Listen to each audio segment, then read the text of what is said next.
স্বর্গের নর্তকী রত্নমালার নৃত্যে তার ভঙ্গ করে মর্তলোকে কুণ্ডলা নামে জন্মগ্রহণ করার অভিসম্পাদ করে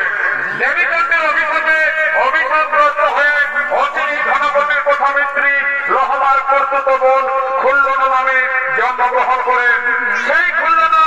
আজ ষোড়শী যুবতী তার সঙ্গী সাথীদের নিয়ে উৎফুল্ল চিত্তে খেলতে খেলতে ফুল বাগানে ফুল তোলার জন্য আগমন করছে।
মধু ভাবলিস নাই কেনে মধু